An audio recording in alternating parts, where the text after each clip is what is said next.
आता तुम्ही इथे पाहू शकता, मी ह्या मी घातलेल्या ब्लाऊजचं जे आहे ना, गळा सुद्धा डीप घेतलेला आहे, पण त्याचं शोल्डर अजिबात उतरत नाही. तुम्हाला मी बॅकने पण दाखवते की किती मोठा डीप घेतलेला आहे गळा म्हणून.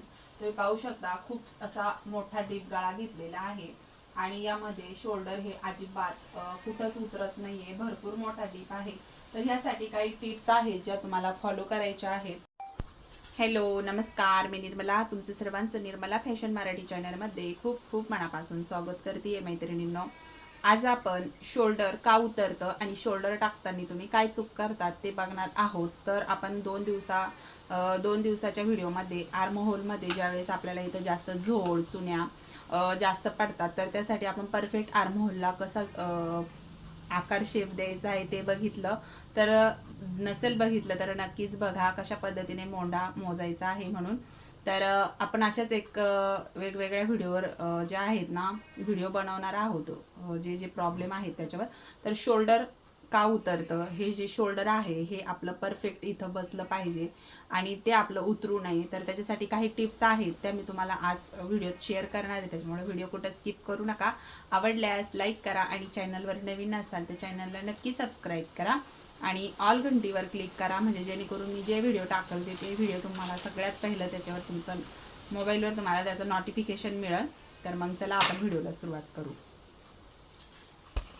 आता इथं पाहू शकता, हा बॅक पार्ट घेतलेला आहे मी. आता बॅक पार्टला सगळ्यात पहिलं जी काय आहे आपण उंची टाकत असतो, तर ती सगळ्यात पहिलं आपण इथं उंची टाकून घ्यायची. जशी काय आता आपण इथं घेऊ 14 इंच, म्हणजे 13 इंच प्लस 1 इंच.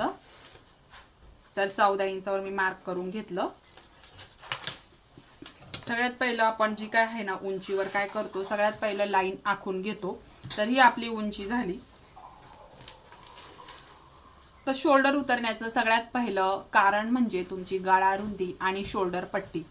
जर तुमचा गळा डीप असेल तर तुमची कमीत कमी जी काही गळा रुंदी आहे ना ती 2 इंच किंवा 2.25 इंच एवढीच आली पाहिजे. आणि त्याच्यानंतर जी काही तुमची शोल्डर पट्टी आहे ती पण सगळ्यात पहिलं म्हणजे आपण टाकतो ते शोल्डर. तर जास्त डीप गळा असल्यावर तुम्हाला जो काही तुमचा गळा आहे तो 5च्या पुढे न्यायचाच नाहीये. म्हणजे जसं काय तुम्ही आता जर समजा 10 इंचाचा डीप गळा असेल, 11 इंचाचा असेल, 12 इंचाचा असेल, तर मग तुम्हाला 5च्या पुढे ते जे काही संपूर्ण शोल्डर आहे ते न्यायचंच नाहीये.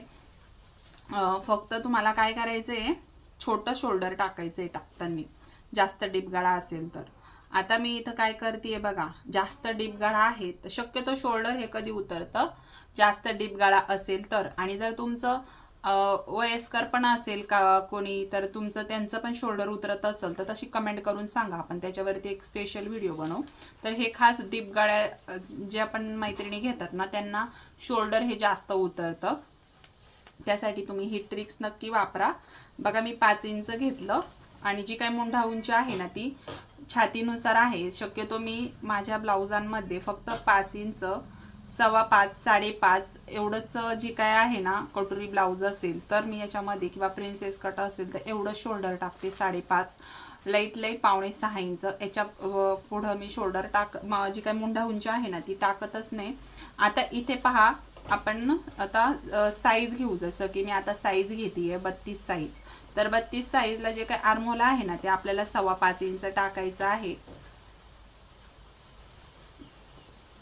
आता इथे एक गोष्ट लक्षात ठेवा, ज्या पण ताईंना जास्त डीप गळा घ्यायचा आहे ना, तर त्यांनी 5.5 किंवा 5.25 एवढंच शोल्डर जी काही मुंढा उंची आहे ती टाकायची आहे. तर तुमचं आर्महोल पण परफेक्ट बसलं तर शोल्डरला पण काहीच प्रॉब्लेम येत नाही. आणि जे काही शोल्डरचं माप आहे ते पण टाकलं तर तुम्हाला काहीच प्रॉब्लेम येत नाही. आता इथे बघा, मी ब्लाऊजचं शोल्डर उतरण्याचं कारण म्हणजे तुमचं शोल्डर आणि आर्महोल व्यवस्थित टाकलं तर तुमचं शोल्डर हे कधीही उतरणार नाही. आता इथे बघा, आता आपण 5 इंच घेतलं. तर आता 5 इंच घेतल्यानंतर इथून तुमचं जे काही तुमची गळारुंदी आहे किंवा शोल्डर पट्टी आहे ती टाकायची आहे. आता इथं जसं मला आता शोल्डर पट्टी डीप गळा असल्यावरती आपण काय करतो, छोटं शोल्डर पट्टी टाकतो ना.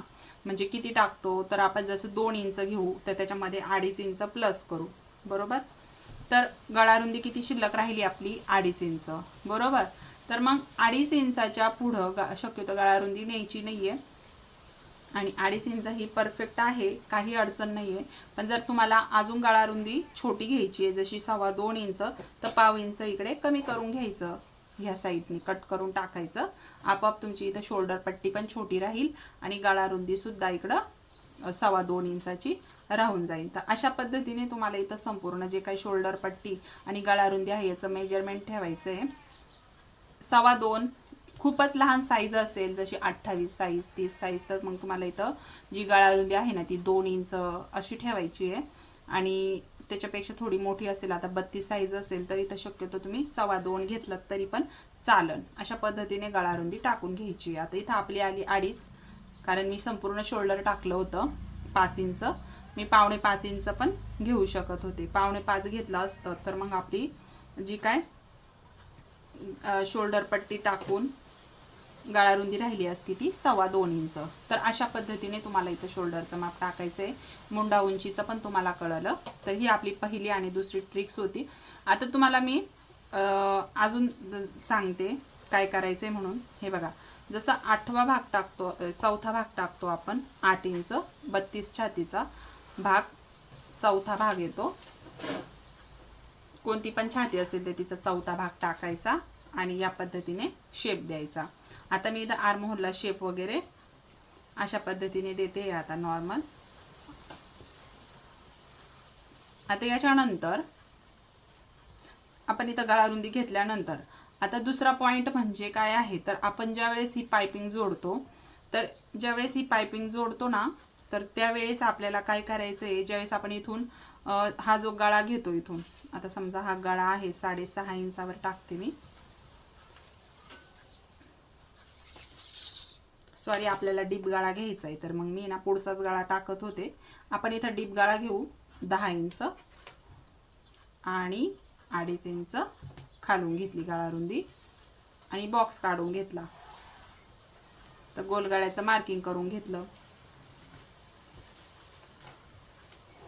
ज्यावेळेस आपण इथून पाइपिंग लावतो, पाइपिंग लावताना आपल्याला काय करायचं माहिती, ज्यावेळेस इथं शोल्डर जोडतो ना आपण, ज्यावेळेस ही पाइपिंग जोडतो, शोल्डरला बॅक पार्ट फ्रंट पार्ट जोडतो, त्यावेळेस इथं पट्टी जी आहे ना ती इथून तर अजून त्या दुसऱ्या साईडला फ्रंट पार्टने काय करायचं आहे, इथून तर असं तिथपर्यंत आपल्याला ही पट्टी अशी खेचून लावायची आहे. जी काही पाइपिंगची पट्टी असती ती खेचून लावायची तेवढ्या जागेमध्ये. इकडं तुम्ही सरळ लावीत आणली तरी चालते, पण इथं ज्यावेळेस तुम्ही शोल्डर पाशी येशाल एवढ्या अंतरापाशी, जसं की आता इकडनं 2 इंच घ्यायचं आणि त्या साईडनी फ्रंट पार्टनी 2 इंच एवढं अंतर सोडून काय करायचं आहे, आपल्याला पाइपिंग जी आहे ती थोडी खेचून लावायची. म्हणजे काय होतं, इथं थोडंसं पाइपिंग जी आहे ना ती सैल ठेवायची नाही. सैल जर ठेवली तर मग ती काय होतं, शोल्डर उतरायला चान्स भेटतो त्याला.